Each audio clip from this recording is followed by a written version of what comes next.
Hello, my Facebook family and my YouTube family.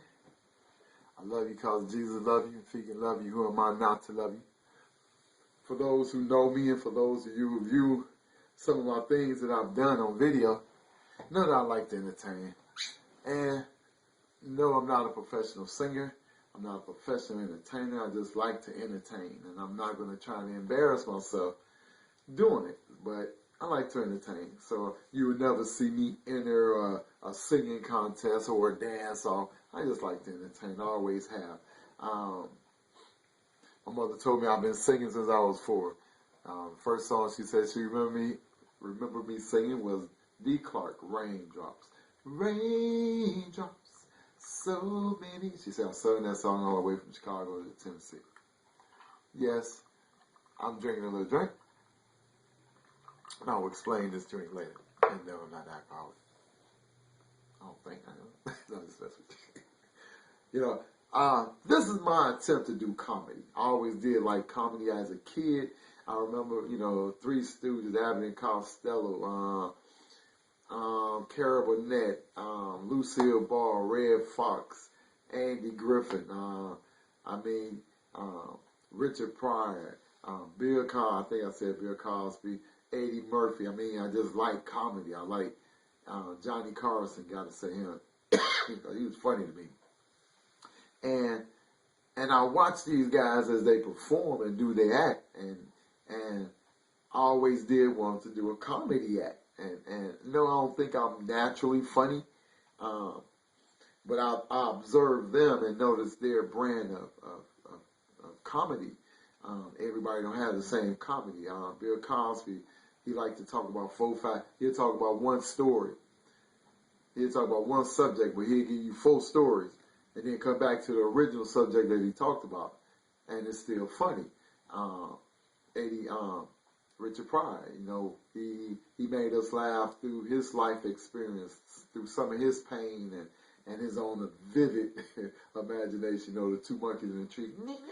So you got to have vivid imagination to first of all, to think it's funny to you, and you pray that it's funny to other people, because I always say this here, and you can't laugh at nobody else unless you can laugh at yourself. Or you can't talk about nobody else without you talking about yourself, because we all got some faults. And if you go display other people's faults, then sometimes you should display yours. So now the type of comedy that I'm going to attempt to do here, the name of it, everybody got to have a name. Eddie Murphy had Raw. Mine is, yeah, I said it. Now, and yeah, I said it. It's my type of comedy is what I went through in my life. Whether it's good or bad at the time. Now it's a story to be told that is going to be funny. My imagination on how I see things. I'm not going to talk about no one negative. But before I do anything, it's some people that's on my Facebook page that are good friends of mine that at one time we was intimate or married. And in saying that, I want to say this here. Whatever I say is out of good, clean, wholesome fun. Whatever I say about my previous marriage, my ex, we are cool. I love her dearly. I want the best for her and her husband. I want her to have the things and do the things that, not all the things I could have did, or hopefully she get to do the things that she always wanted to do with her husband. That we went some levels, but we didn't go all the levels. So I wish her nothing but the best. But I want to let her know, and the husband, if anybody look at this, that without me saying a name, I'm not going to say your name. I'm not going to say this name or that name. I'm just going to say instance. Okay? So if I mention anybody else in my attempt to be funny, it's only in good humor. So now I brought up the drink earlier. I've seen different comedians where they, Bill Cosby like to sit in the chair. He may stand up for a minute, but he'll sit in the chair here, do his thing. Eddie Murphy was full energy. just nonstop. Chris Rock, he'd run from one stage to the other. I've seen other comedy do it. Richard Pryor was just cool. He stood in this spot. He may have sat down. He told the story. George Carlin liked to just stand up and give it to you. I like even Jerry Seinfeld. So my attempt to be funny is not walking this floor. I'm going to be cool right here in this chair. I got my drink, Paul Masson, and I always thought that people took a little sip while they were doing their act. I thought that shit was cool. Now, let me say this here. For those who know me know, I very rarely cuss. I do believe cussing has its place. And in my attempt to be funny, out of pure respect to those who's going to look at me, just in case my grandkids look at me, I will try to stay Webster Dictionary or Funkin' Wagner or whatever come out my mouth. But I will explain it. Now, for a couple of what some people consider cuss words come out, is only to enhance the story. Because sometimes for those who like to use cuss word and telling a story, a blue moon is almost like a punchline, So I'm not going to give you 50 cuss words in a paragraph, but if they do slip in, y'all forgive me, okay? Most likely I will correct myself. So I'd like to welcome y'all to, yep, I said it. First of all, I'd like to thank the Creator because he's everything. And, from what he made, from the planets that he made, the grass, the animals, the people, how he got women to make babies. I mean, how things that's happened is far beyond our expectation. So I want to praise him for that. But I got to say this here. He's the greatest comedian of all. Of all the comedians that I name, God is one of the greatest comedians, if not the greatest comedian of all time. Just observe some of the things he did, some of the people that he made. Why people act this way, that way. I'm just saying, he made them, so it got to be funny to him. If it ain't funny to him, then why would he make it? So I would like to send shout out to God for being the greatest comedian of all time, and I really mean that. I'm not belittling him for his spirit or whoever you believe in. If you believe in God, I'm not belittling him. I'm just giving him praise. Because when a person get into new religion, as I like to call it, you go through some stuff. And all of a sudden once you're on that ground and you can't go no lower, and you don't want to go to the Lord because you're always down there with a bad spirit, you get into religion, you get into God, you get into Jesus Christ, and you ain't got to be down on the ground. You can be up in the cloud. You just, what? Why do I have all this? I am just so thankful and just praise God in that way. But you got to be careful how you put new religion on people, because I understand you happy and I understand the church is happy and the people around you happy. But if you're around a person who ain't used to that, I can see why now Protestants, Catholic, Jews, and Gentiles, Arabs over there, I can see why they fighting over religion. Because if you don't explain it, if the person that you're trying to explain it to don't understand it, you gotta be careful if you're gonna go full force. So be careful when you enter into the kingdom of good spirit all the time. Because that person that's with you may not be there with you. And I always say this here, it's always good for someone want to get you in heaven. Oh man, I am thankful, but sometimes you gotta let a person go at their own pace. And my motto is this here. You shouldn't worry about nobody getting into heaven first, unless you know you get into heaven. Because it's almost like going for a job interview. It's almost like, okay, man, I'm going for this job interview. You at the job interview. This person arrived 5 minutes late. Come on, man, you can get in front of me. And all of a sudden, they got the job you didn't get. All because you let them in. So be careful before you enter someone else or trying to get someone else in the church into heaven. You got to make sure that your foot is planted in the ground. I heard some good stories in my day.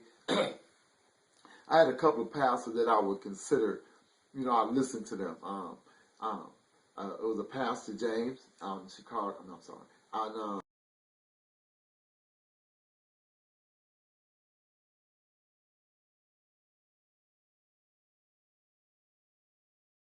there's some good ones. I ain't gonna sit up and say some good ones and bad ones, 'cause I've only been around a couple of them and what I've seen on TV. But I gotta give praises to Pastor Dillard in Chicago Heights.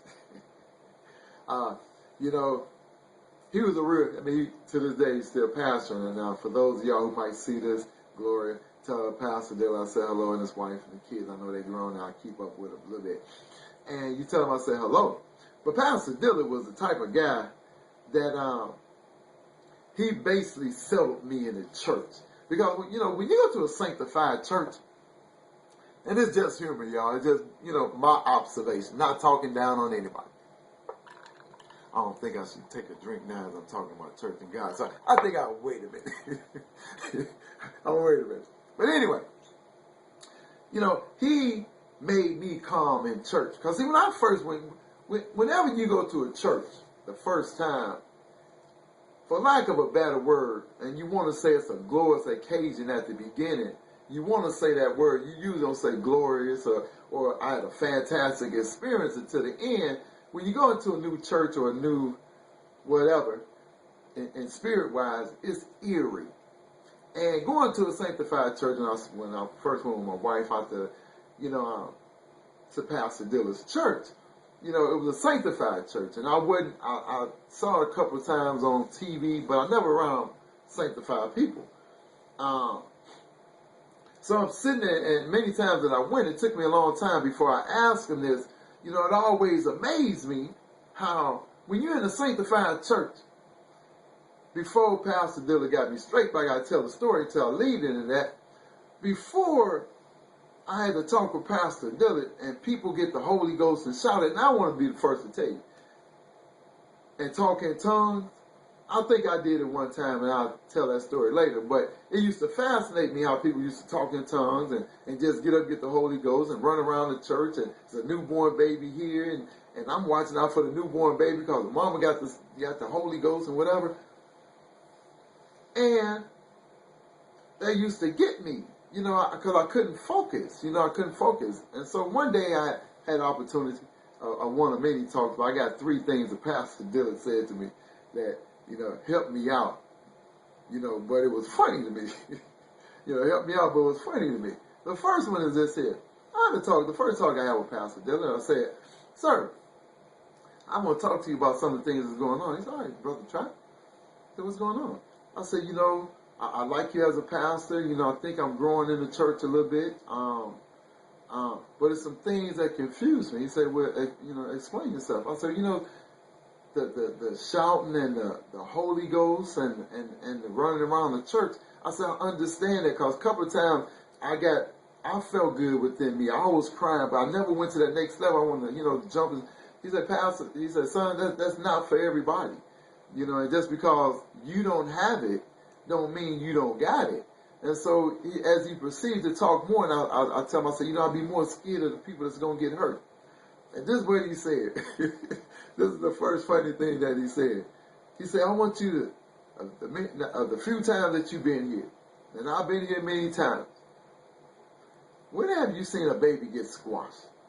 When have you seen somebody literally get hurt in church? Now, they may go home and have a bad back and sore, and they wonder why they sore, but you ain't never saw no baby get squashed in church." So, he said, for whatever reason they don't get squashed, we're going to say that's God's work, okay? But just focus. The main thing why you come to church is to be closer with God. You focus on God while you here and try, if the things around you is making you lose focus, and just stay focused on why you're here. So when he told me that, from then on out, I look at church different. So like I said, he told a couple more stories that I got to share. The next story that he told, I consider funny. He said he came into church one Sunday, and I guess, he's been there a long time, way before I went there, and he knows some of the elders, the mothers, and the people that have been there, kids. Now, they got kids, and so one Sunday he came in, he said, he probably didn't say it in this manner, but this is the way I took it. He said, I've been at this church for a long time. Some of y'all have been members since y'all was babies. I remember y'all. and I know everybody go through problems and situations. But he said, I know I'm a man of God, but I got to say this because I'm still in flesh. And the flesh part of me and half of the spirit part of me want to say this here. I would pray and try to help you through anything. But with some of y'all been having the same addiction for 15 or 20 years, and that's the only problem you bringing to me, and you still got that problem, you got to go to God personally. Would y'all bring me another problem? Because 15 to 20 years of the same problem, I'm not doing something right. Maybe you need to go directly to God, or maybe I can send you somewhere, some people you can talk to. But bring me another problem. So to me, and he explained himself, he wasn't saying don't come to me. He didn't mean that like don't never come to me with something. No, he didn't mean that. But the way I took it, somebody give me another problem. So one more Pastor Dylan story. We went to a retreat, a marriage retreat, me and my wife. And so we was all in one room, and there was a couple of mothers there, a couple of elder ladies there. So we was all talking, people asking the pastor questions due to marriage, certain things. So this one lady who husband just passed maybe 6-7 months previous to that, sometime during that, somewhere along that line. So she got up to talk. We was asking questions about sex and money. It wasn't no limit what the conversation could have been about up in there. So she was talking. She said, Pastor, she said, I was a faithful wife when my husband passed. I haven't found no one yet. And at night I go to sleep, and lately I've been waking up, my bed be wet. And it's not urine. I noticed sometime at night I got hot flashes. It's not menopause or anything. And she said, I'm not trying to be too explicit. And he said, no, we all grown here. Say what your problem, because somebody else in the future may have the same problem. Just say what the pastor didn't know what he was about, what she was about to say. So she said, Pastor, some of my dreams, it's been hot and heavy. And I wake up and I know what it is. I'm having an orgasm. And I feel so dirty. I feel like I did something. I'm trying to be good to the Lord so I get another husband. So Pastor Dylan thought about it for a second. And he said, you know what? God is good. God comes to us through the times of need when we need him the most. God is good. God know you a good woman. Know you trying to find the right man. But maybe God sent you a Holy Ghost and made you come. Now, he didn't say come. I thought he wanted to say come, but he said orgasm.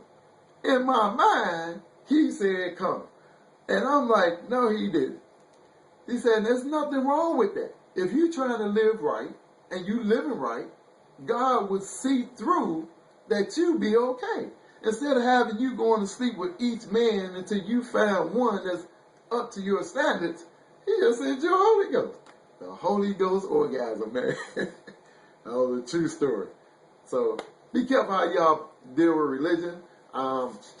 It is what it is, but give praises upstairs. Yes, yes.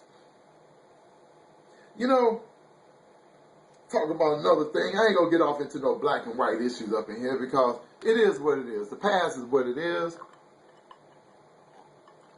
We have to deal with it. We have to grow. I would like to say, in my opinion, the next 20, 25 years, racism won't be as strong as it is because the older breed of racism, and there's some black racism, there's some white racism, is everywhere. Mexican racism everywhere. But when it comes to black and white, I don't think it's going to be that much racism because it's a lot of mixed. There's a lot of mixed kids now. So I ain't going to get on the whites for what your forefathers did to us in the past. I'm not mad at that. You know what I'm mad at? I'm mad at that black brother over in Africa. And let me explain why. Ain't no way in the world a white European could have came from Europe over in Africa and caught me.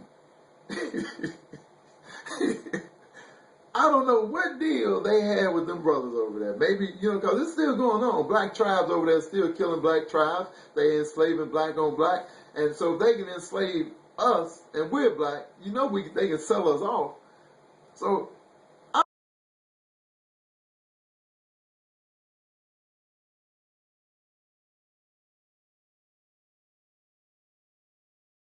very disappointed. Very disappointed. So I just wanted to get that off my chest. you know, all of us got a story.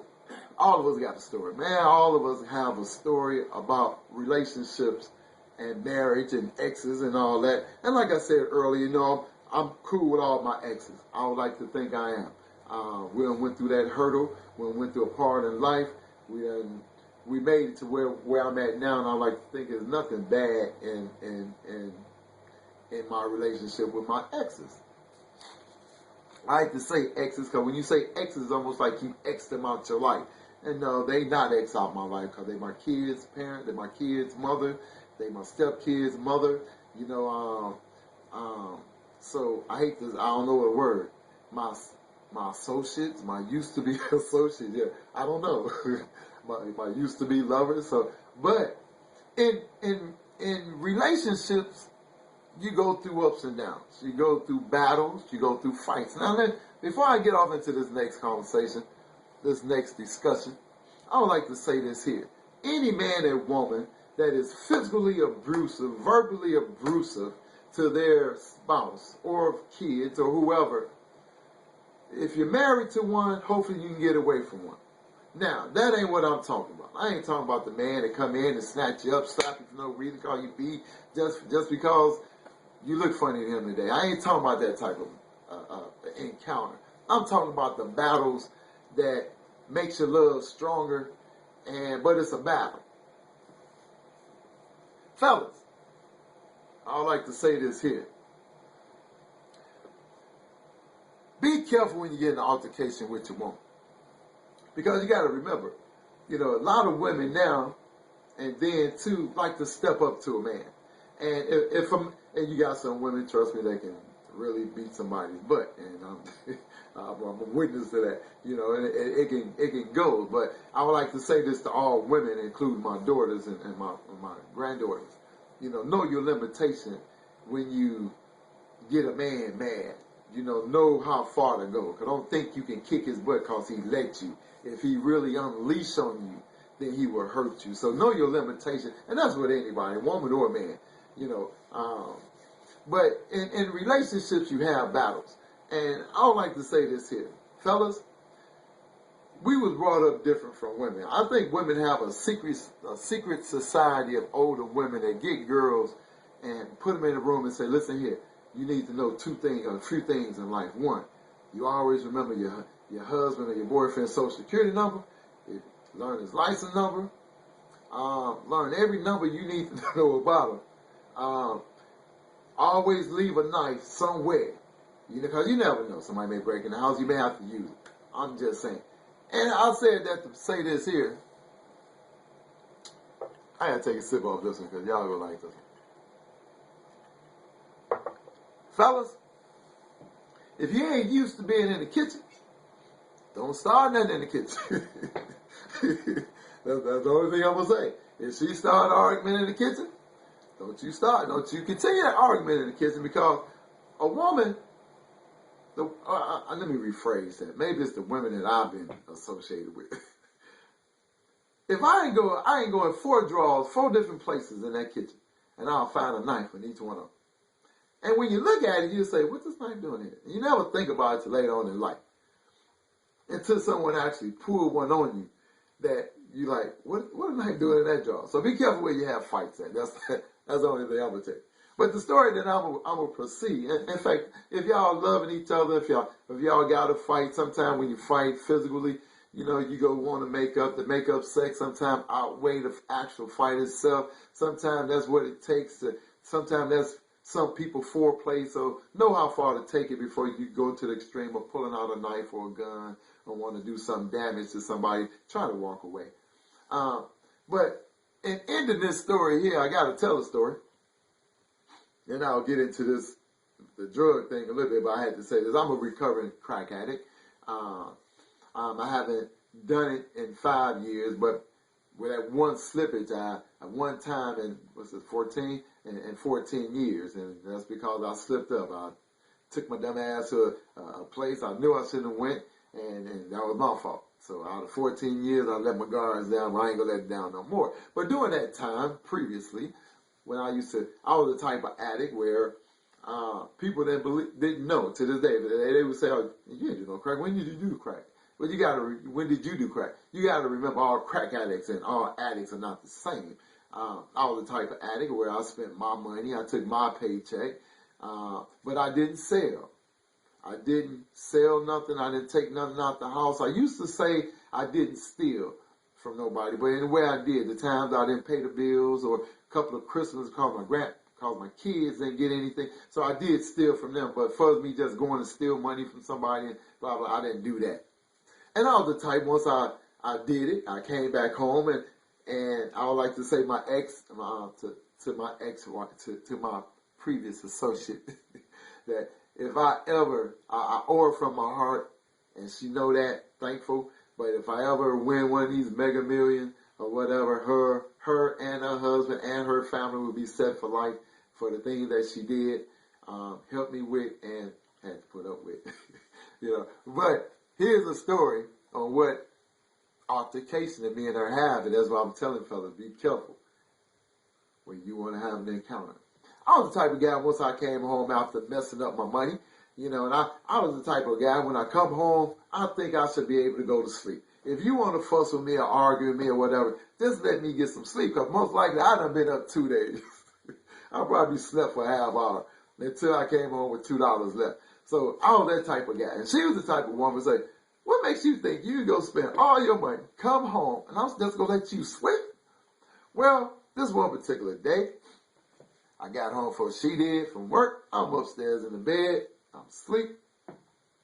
She came in and she nudging me. She trying to talk to me. I'm off into a drug-induced. I done messed up haze. Yes, I'm being funny about it, but it's true. So if I can laugh at it now, you can laugh at it too. So she kept messing with me. I finally got up. I said, what you want? And I never forget, why, what. I forgot what the argument was actually about, but I know how it went. And so I sat up on the side of the bed, said, well, blah, blah, blah, blah. And I went blah, blah, blah, blah. I really got funny. We was all about blah, blah, blah, blah. She went blah, blah. Leave me alone. And so I got up, and she stepped in front of me. Blah, blah, blah, blah. Blah, blah, blah, because I don't know what was said. Blah, blah, blah, blah. But whatever she said in that blah, blah, blah, blah must have made me go, what? Now, fellas, the last thing I want to tell you. Now, I was the type of guy when got in an argument and fight, I went to sleep. Some people say, how can you go to sleep when somebody just got to argue? Well, I'd rather for somebody to do something to me in my sleep. I'm not sleeping with 1 hour. If I'm going to sleep, I'll let me sleep. If you're going to do something in my sleep, let me sleep. If you go put something in my food, put something in my food. So I was like, I didn't really care. I really didn't care. But fellas, here you go. I told you earlier, do not have an altercation in the kitchen, because you don't know what drawer a knife may pull out. But don't ever call yourself on to fight anybody, let alone your woman, with just the top on and nothing else on. True story, here you go. So on that last blah, blah, blah, blah, I got in her face. And I kind of like nudged her. And she nudged me back. And so as I was about to nudge back, fellas, if you're going to have an altercation, you better have some pants or some underwear on. Make it difficult to actually grab it. Because what God created for me was just hanging in his prowling glory. She grabbed my 2 testicles. And at that time, I wasn't at a at a tent hut or an erection where she had grabbed it all. Now, for those who don't know this, if you don't know, there's a left and right testicle. Believe it or not, you got some people out there that just think it's just 2 balls just flowing around up in there. No, it's a left and right. If you hit a man in the penis, in the shaft, he don't hurt. I hate when people put something on TV or you want to laugh at a man getting kicked in his testicle. Because all men who see this cringe. I don't know if you women, if God created anything for y'all, like if you saw a woman get hit in the breast, your nipple hurt, or a woman get kicked in a clitoris, or clitoris hurt.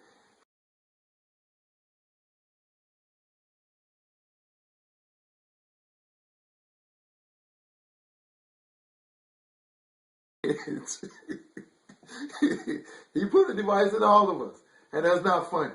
So you women laugh if you want to. It's not funny to us men. So get back to the story. So she grabbed, like I said, I wasn't erect, so she grabbed penis. She grabbed the left and right testicle. Now, whatever women you feel a man is going through when he get kicked in his testicles, you don't have a clue. Just like we don't have a clue what about having a child, you all don't have a clue what it's like getting your testicle squeezed on or kicked on. So once a man get his testicles grabbed on the way she had grabbed mine, I don't care if you can lift a 1974 Eldorado, and you know that was nothing but steel. You lose all your power. This is your testicles, your kahunas, are your power source. And once they are grabbed, you are dwindled into nothing but mashed potatoes. So as she had my testicles, I couldn't hit her, I couldn't push her, because she was holding on for dear life. And here we go. I'm going to try not to say her name, but she know who it is. I'm just going to say my associate. So my associate at that time, let me go, please. No, you gonna hit me. I'm not going to hit you. So now she's grabbing me, and we're upstairs. We live in a townhouse. And as you go out the bedroom door, you go to the right, then you go to the left, then take a little quick right, the stairs right down there. So she's standing by the stairs. Oh, no. So my next door neighbor happened to be home. Now, we was close to them, and I'm going to say his name, because the day that I'm doing this right now is his birthday. So happy birthday, Brother Don. So Don happened to be at home. Now, we all, both of us had each other's keys, just in case emergency come in. They wasn't there. We can go into each other's house. So Darwin must have came over here, some commotion, and looked up the stairs, and he saw me, and he saw her, and he said, "What's wrong, y'all? What's wrong?" I said, "Dog." He said, "What's wrong?" He said, "What's wrong?" As he proceeded up the stairs, my associate said, "Dog, you gonna hurt me. You gonna hurt me." I said, "No." Now, Darwin begging with him. Now, Darwin you just can't go grab her hand and do that. No, I'm not going to do anything. I'm not going to do anything. Please let me go. So he begged the associate, please let him go. I'm not going to do anything. I'm not going to do anything. So she maneuvered herself around where once she let go, she was down the stairs. I wasn't going to tell you something. I ain't had no strength. So that was a true story. If you ain't got to have an altercation, don't have it. Sometimes in having a relationship, you're going to run into altercation. If you're with a man or a woman that's very abusive, verbal or mentally or physically, you got to get away. But if you just have these little minor things, not saying mine was minor, but at the time it's not, just be careful what can escalate into somebody getting truly hurt. So know what not to do, fellas, just in case. True story. Now, I'm going to go back to the early 70s, because this is basically when it started for me. Hair. Now, my mother had good hair, so I was rarely around wigs. You know, then come the 70s, it was an Afro puff. The Afro puff's here. The Afro puff there. It's nothing but Afro puff. So, you know, so it was Afro puffs. You know, black men, I think we should get a tax write-off for dealing with black women and their hair. Now,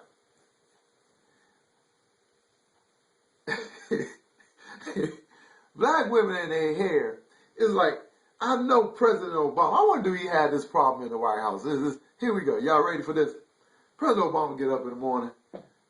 He gonna go in the bathroom. Michelle already up. He got a little sleep in his eye. And I'm telling what they did in the royal bedroom last night. So as he goes in, about to get ready to put some on his water on his face, he almost get burnt by the curling iron. I hate them damn curling irons. How y'all leave the curling irons on all the time? How come you can't turn them off? I don't understand it. And, you know, the curling iron, I call it the new mark. And I know it's some white women out there, and I've learned something over the years. With my daughter, Elisa, rest her soul, when she used to work at this place called Gurney Mills, she used to work in you go down to a big mall, you know, they have carts in the middle that's selling different things. So she used to work at this place where they sell extensions and weaves for hair. And where we stayed at, wasn't too many blacks up in there. And I'm like, so I asked, I said, ain't too many blacks up in here. Who's buying this hair? She said, blacks. She said, white people buy more weaves and extensions and clips. And I'm up here thinking all the time that a white woman's long hair is her long hair. I'm up here thinking that's their hair. I never thought they would have extensions or anything. So I learned something through that. Rest in peace, baby girl. Thanks for telling me that. And so I didn't know that. So with black women hair and what I call the new mark. Now we know our women's, got birthmark, the original birthmark.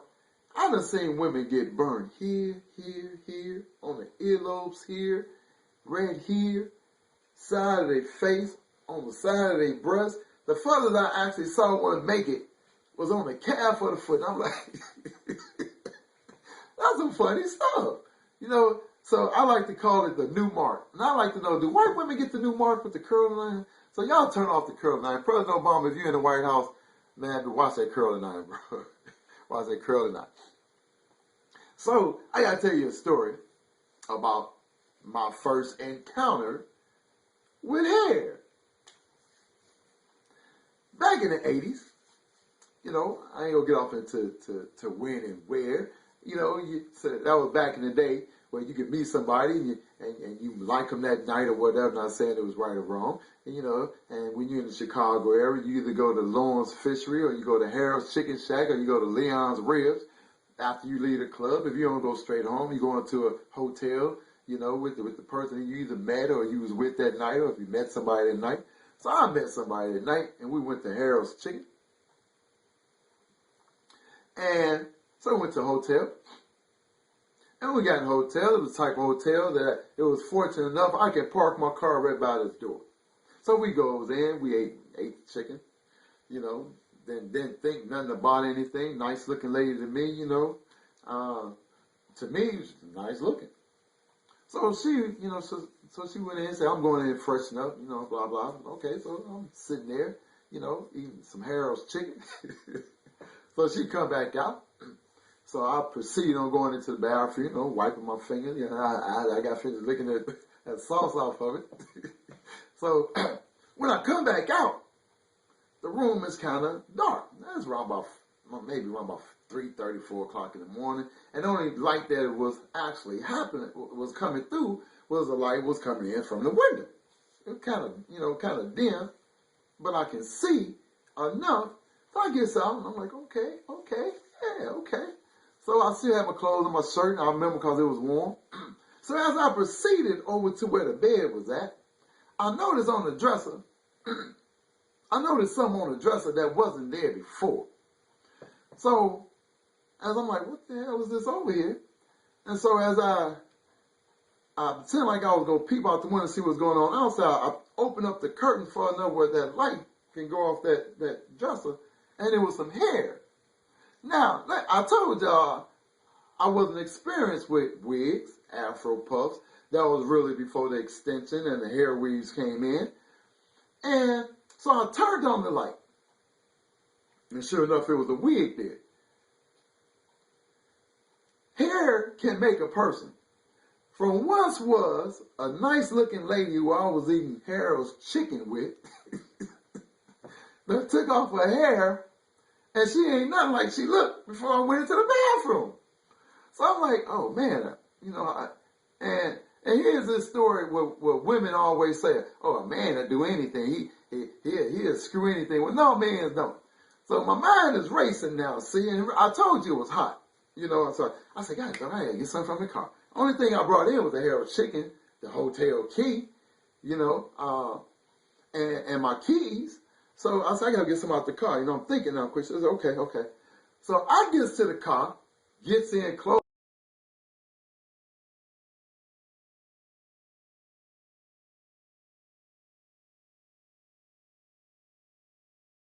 They're good. And like now with black women, fellas, I don't know if white guys got to go through this with white women or whatever. If you black got a white girlfriend, I don't know if you got to go through this with white women. But I do know you got to go through this with black women.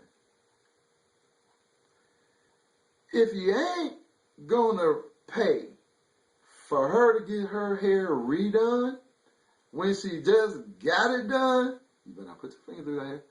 No, man. I tell you, do not put your hand through that hair. If you heard all kind of comedians say how women sleep or whatever, or even when she has sex, she ain't gonna move her head. I don't care how many times you can pump her hard trying to get her moving, she ain't going. She ain't gonna lose that style. So if you're not gonna pay to get her hair redone, now fellas, just wait around about 7 to 8 days after the texture and stuff gone. Then after that, you can do whatever you want to, because that's when it goes back to the curling out and the marks and the new marks or whatever. And you just pray they don't come out with a different mark. So, that's just be careful. I hope y'all enjoying yourself. And yeah, I can't believe he said that. That's the name of this comedy act I'm doing, and I'm just telling you how it is, the way according to me.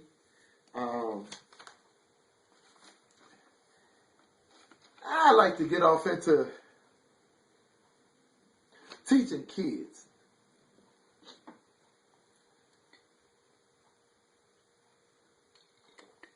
Nowadays, we really have to teach our kids everything. Where once you used to be able to wait till 14 and 15 before you tell the kids something, then it was 12 and 11, now it's almost 7 and 8. Seems like they're coming out the womb just, turn. It seems like the first week they are home, whoa, whoa, whoa. We know what that means? That means turn on SpongeBob. So, and SpongeBob, something else, man. I'm liking SpongeBob.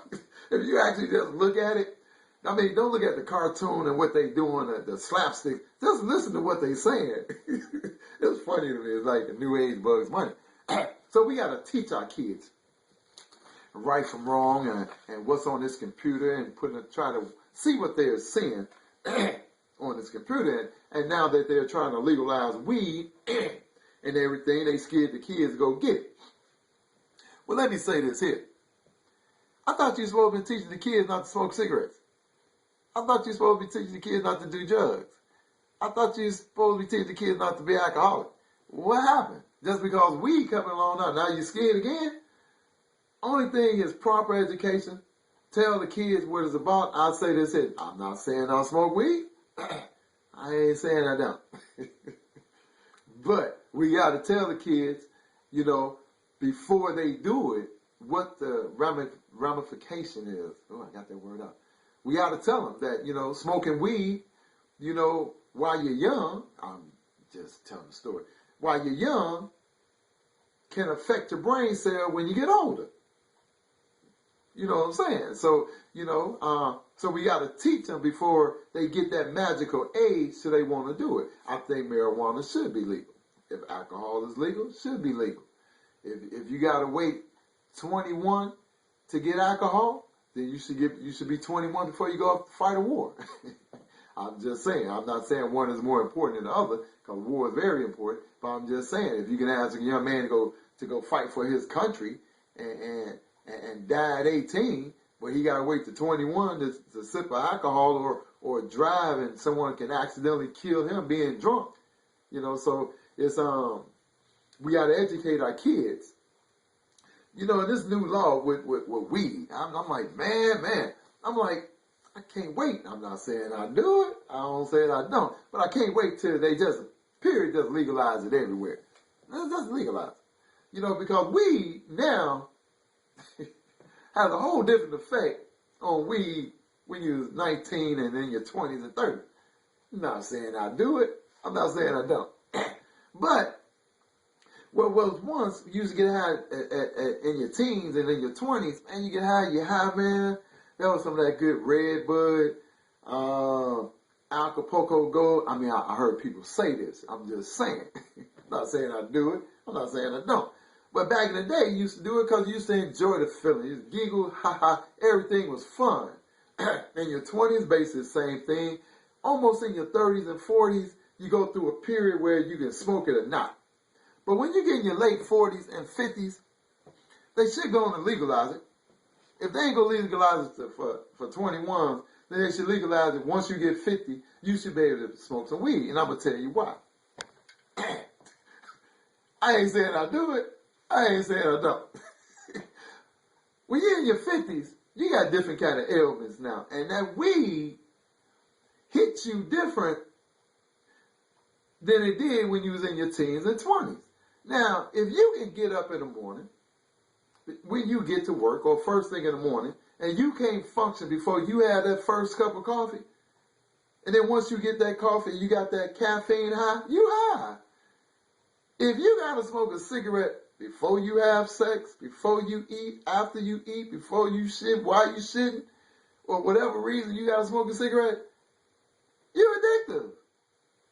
So, you high. You have the nicotine, caffeine.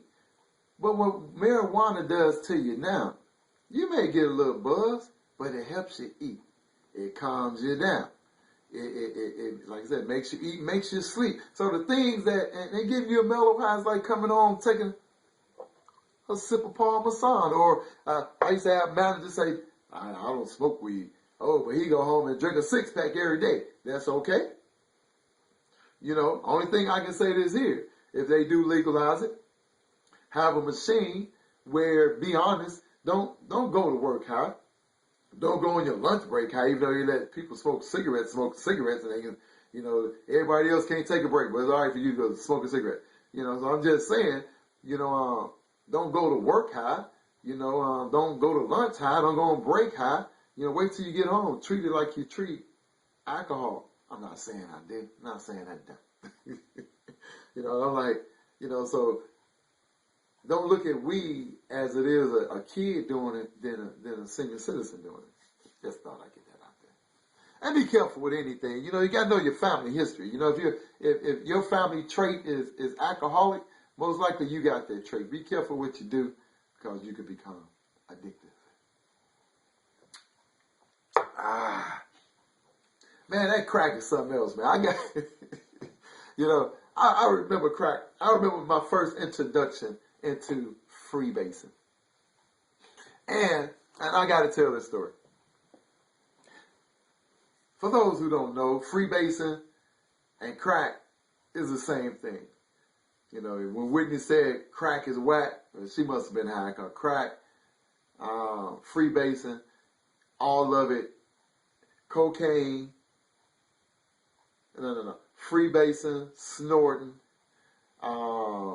crack equals cocaine. That's bottom line. If you don't have the cocaine, you can't have crack, you can't snort, you can't do none of that. So let's get that straight. So back in the era where they were still cooking it themselves, before I tried it, my boy had to make a delivery. Now, he used to sell powder, for those who don't know. That's cocaine. Not glorifying it, but I'm just, hey, did I just say that? That's the name of it. It's the name of this routine, so I'm just being real. So he went to go make a delivery.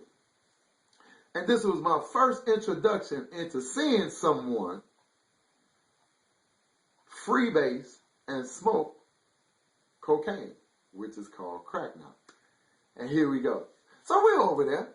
Old boy in the kitchen, he cooking. I ain't never seen anybody do this, so I'm fascinated now, fascinated. So I'm sitting back looking. So he cooked it. He had a little pipe. He got finished. He put the thing on. I know it now. It went. And so I'm watching him. And he took a hit. All of a sudden, it was almost like watching marijuana in a marijuana bowl, just nothing but smoke. So he inhaled it, and he got high. So I'm looking at him. So a couple of minutes later, we all talking. I didn't do it that night. It was almost like maybe 4 or 5 months before I actually tried it the first time myself. But so I'm watching this guy, and all of a sudden he started making these moves. Now, for anybody who ever done crack, been around somebody who done crack, or you're looking at it now and you want to know what they're doing, I'm about to tell you. When you start smoking crack, you get paranoid. You think you drop stuff. So, and if you know, I got to tear off a piece of paper and illustrate. It's probably on one of a few times that I'm going to get up. Because it's funny. But it's sad. Okay.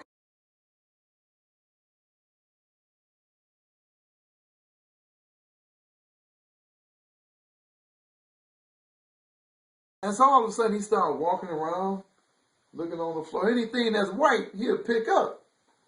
So me and my boy, we over there looking at him, everything white, he'll take it and do like this. And we like, what the hell is he doing? You know, he say, hey man, he picked up my boy's cigarette pack, looked inside. I think I dropped something in there. He ain't dropped nothing up in there. And he started literally crawling on the floor. I said, man, what's wrong with this dude, man? So Benny said, man, we got to go. I said, oh man, we got to get out of here, man. So he said, all right, man. So Benny sold him another package. Now, as funny as I made that sound, the night that it happened to me, 12 years later, here go my story. Because in order to talk about somebody else crawling on the floor, you got to have other people laughing too. So this one particular day, I knew wasn't nobody home. I took the wife to work, the kids were at school, I had the cars outside. I got me a couple of packages, done did that up. And now once you do crack, you can't stop. I don't care. I don't care if you got $1 million. You ain't going to stop until that money is gone. Or you're going to kill yourself, one or two. There ain't no such thing. I got $100, and I'm only going to spend $50. If you smoking crack, you're going to spend $98. You can maybe keep $2 in your pocket. So you're going to spend the money. So all of a sudden now, after I smoked those 2 bags, now I want some more. And all crack that you buy from dealers, it ain't the same thing, because some of them cut it right, some of them cut it with other stuff. I done bought soap, I done bought candy, thinking it was crack. And if you mix stuff up in you, especially drugs, it's going to mess you up. It's just almost like drinking alcohol and taking 3 Oxycontin. I don't know about that, but I'm just speculating. You mix alcohol and pills, you're going to get a bad combination. So this particular day, I must have got a bad connection, a bad combination. Well, nobody at home. She was at work. Kids at school. Just me in the house by myself. All of a sudden, I'm peeping out the window. All of a sudden, I'm crawling on the floor. All of a sudden, I'm peeping out the back door. I crawl all the way upstairs like I'm in the army. It's sad, but it's true. And right an hour before my wife came home and the kids came home, I was so embarrassed with myself. That's when I called I only went to 2 rehab places. I volunteered for the first, in fact, volunteered for both of them, to be truthful with you. And I volunteered. But I'm just saying, be careful out there. That was my funny story on me on crack. So, and I'll leave it at that. But stay away from it. Know your limitations. Know your limitations. Now, as you get older in life,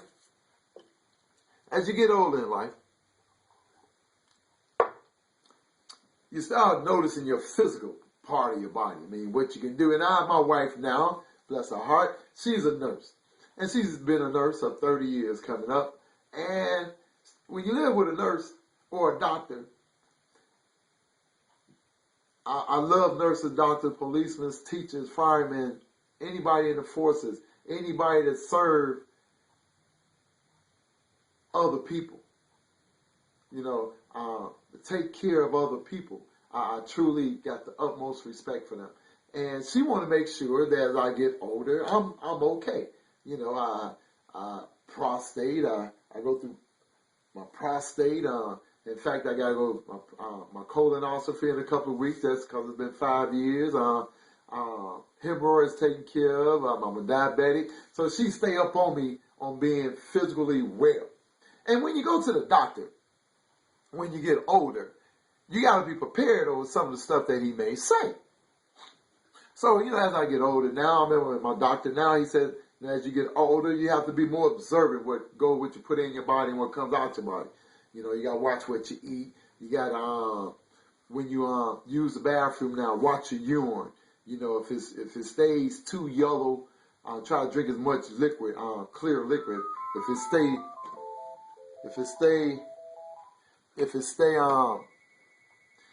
stay yellow too long, you need to start drinking, clear liquid or go to the doctor. Or when you look at your feces, when you look at your feces, and some of y'all don't know what feces is. When you look at your bowels or your shit in the toilet, you got to look at it.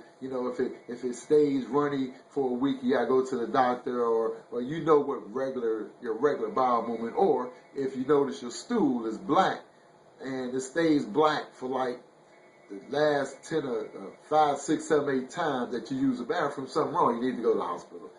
Call your doctor, check it out, tell them what's wrong. So now in the process of watching this, you have to, your mind, and this is what I think about Richard Pryor, because the mind can tell you some messed up things, but as you doing it, it's like it makes sense to you.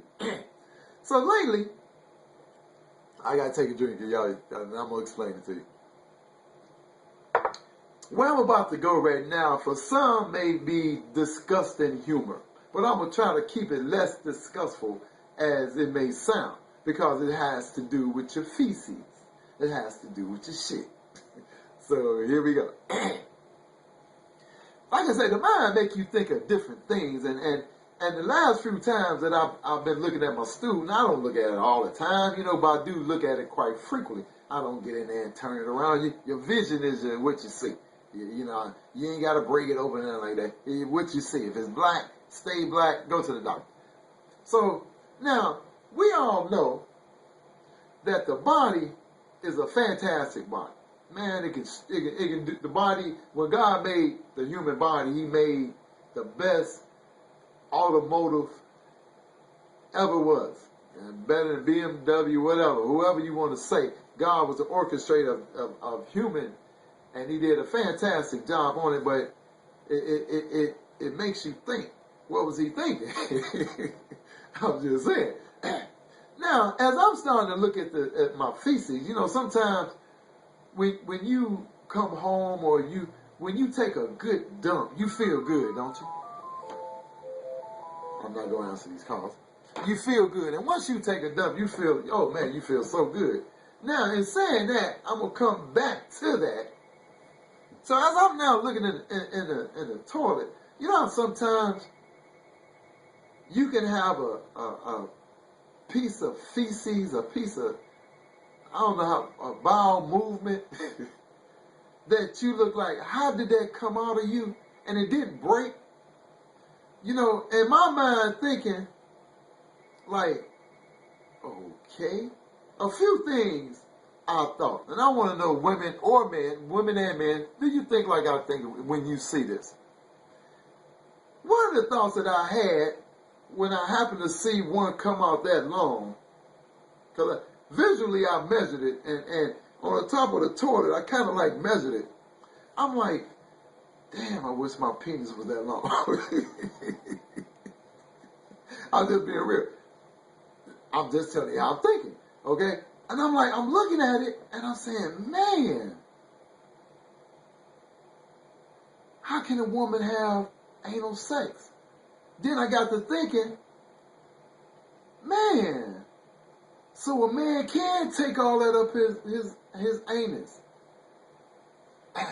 Now, to move on with this here, now I know some women done looked in that toilet, and when they had a bowel movement like I just described earlier, I know she had to say one time, damn, I wish my husband had a dick that big. Or she looked at it and said, damn, I remember Frank from in the day, his was that long. I'm like, am I the only one who think about this, at certain moments? And, that's why I got to say, be careful. Be careful what you say you don't want to do. Because my father told me something during my recovery. He said, man, always looked at life like this, and he didn't tell me this to after in recovery. You know, my first rehab that I went to. He said, you know, you always hear that saying, "Try it, you might like it." Man, try this, you might like it. Well, he said, don't try it, cause you might like it. Okay, that makes sense for me, and I use that in everything that I deal with in everyday life now. You know, like, I'm not gonna try this because I may try to talk to this girl and I may like her, and who knows, I may fall in love. I don't want to fall in love no more. So instead of trying this, or no, I'm not gonna try new drugs because the last drug that I tried, I got hooked on. No, I ain't trying nothing else new. So you gotta be careful what you say you like or don't.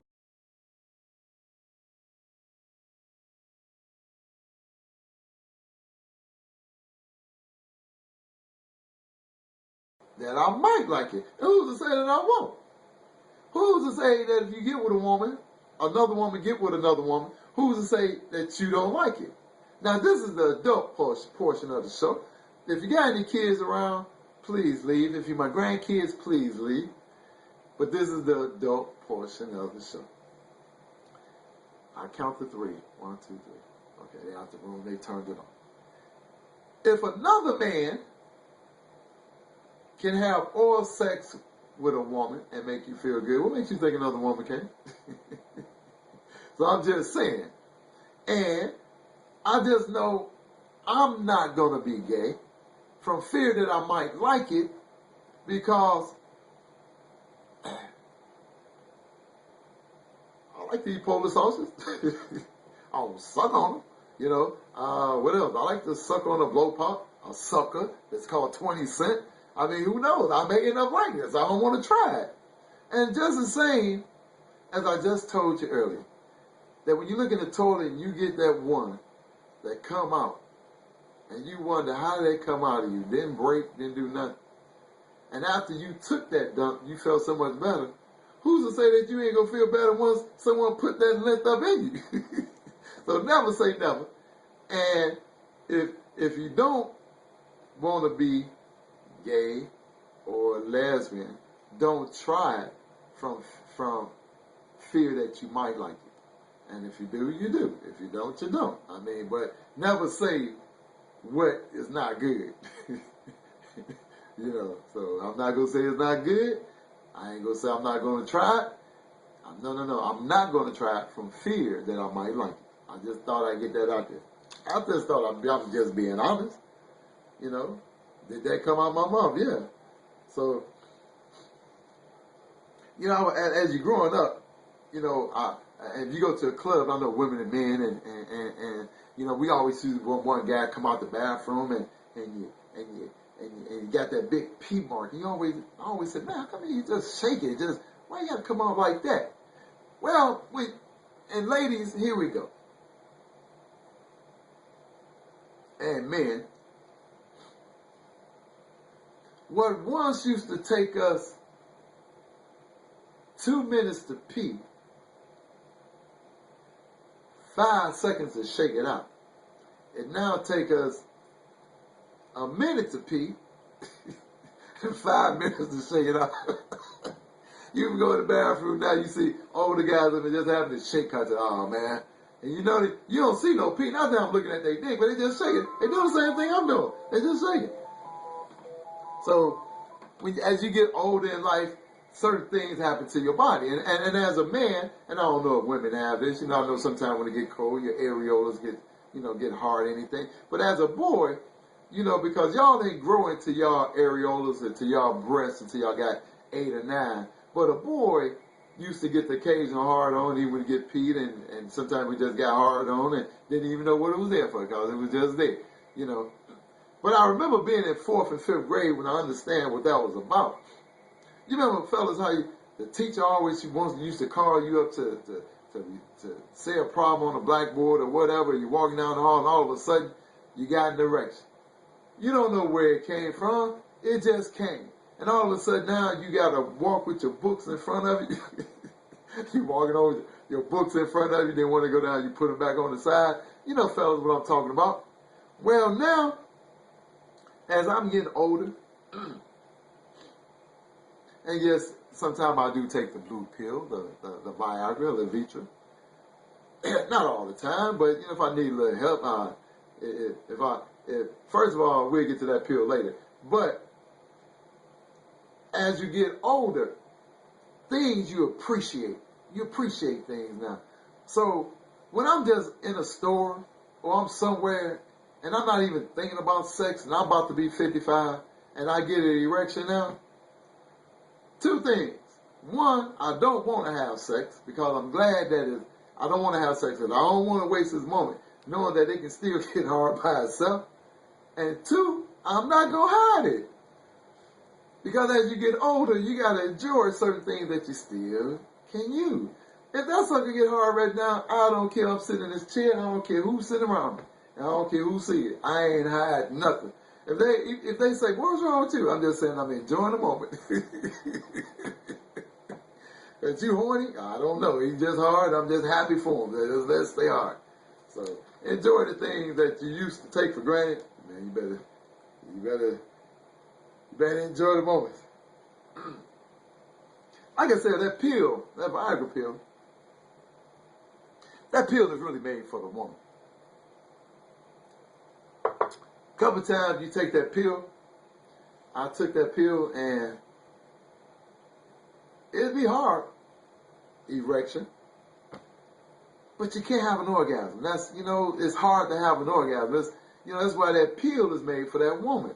You have to work hard at when you're on that Viagra. I'm just being honest for people who never had to deal with it, and for people who may have to deal with it in the future, and for those of y'all who still blessed that everything is natural, you don't need no nothing for nothing to get something up or to get you more. God is getting to you. But for some of us who have to get some help every now and then, hey, it is what it is.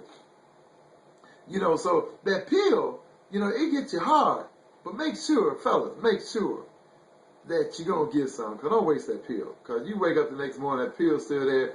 If you ain't had no plans with a woman or your wife to have sex, and you took that pill thinking you're going to surprise, and all of a sudden she's throwing up, she's sick, you just got a hard on. And it's hard for you to have an orgasm with a hard on. So y'all be careful with that pill. It is made for the woman. One thing, about sex that people as you get older and couple, I like to tell the couples now, enjoy sex. Enjoy sex while you can. Experiment with sex. But be careful what you bring into sex and how you bring into sex. You got to be very careful. You got to be careful with a thing I like to call sex you take with you. Now, what I mean by sex you take with you, and we all have experienced this. Unless you only been with one man or woman in your life, you don't experience this. The sex you take with you from a previous relationship. Now, there's probably a small percentage of people that just actually left because the sex was bad or whatever. Usually it's really other marital problems. In some cases it is. The sex wasn't good, blah, blah, blah, blah, blah. Sex wasn't good. And sometimes the sex was fantastic and great, but y'all just didn't make it. For whatever reason, y'all just didn't make it. I heard a guy say one time, I heard a story, a guy was divorcing his wife. And he said, you know what, she can have the house, the home, and everything. I just want to have sex with her one time a week. So it ain't always about the sex. But you got to be careful with the sex you bring with you and you introduce. And be open to anything, really. And don't question too much. But you got to be careful how you introduce sex. New sex at that. New acts of sex. Because if you and your woman is used to up and down, she's on top, you on bottom, or vice versa, and only three positions that you're used to, and then the next time you want to pull some hair, or you want to pinch on her butt, or you have a moment in your head where, and it do happen, you can be having sex with someone, all of a sudden to increase your moment of being intimate with that person at the time, your mind can vary somewhere else. Then all of a sudden you pulling hair and she said, what you So you got to be careful what you introduce to sex, because it's either go be these, where you get that from, who you been with, you know, what you been reading. Well, you got to learn how to blend things in with you and know how to blend them in. You just can't bum rush and start pulling somebody's head. You can't bum rush, because there's some things, and I'm quite sure if y'all was to ask my wife this question, or my ex, or my associates in the past this question, they would probably say, yeah, I wasn't a bomb, but I had good qualities, but, the previous that, what you didn't lack, what you didn't lack, he had, so I got to think about that. So you can't be too upset when it comes to sex. You can't be mad what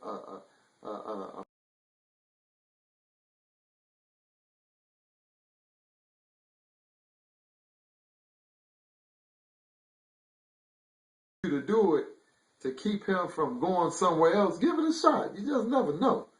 You just never know what you might like. If you're one of those type that don't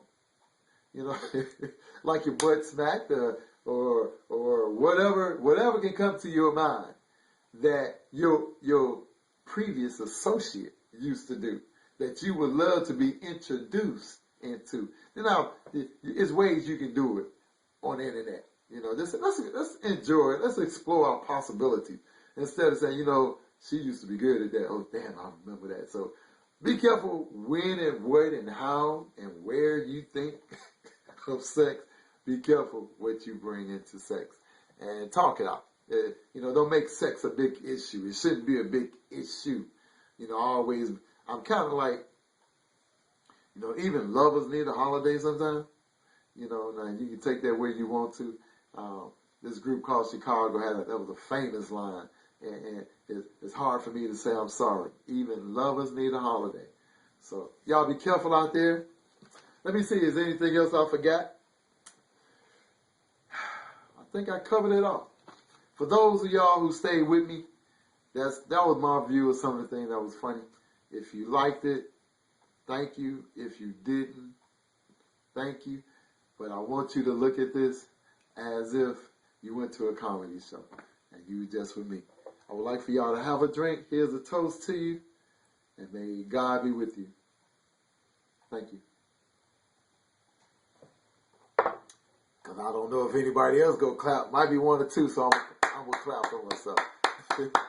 Y'all take it easy. Peace. Love you.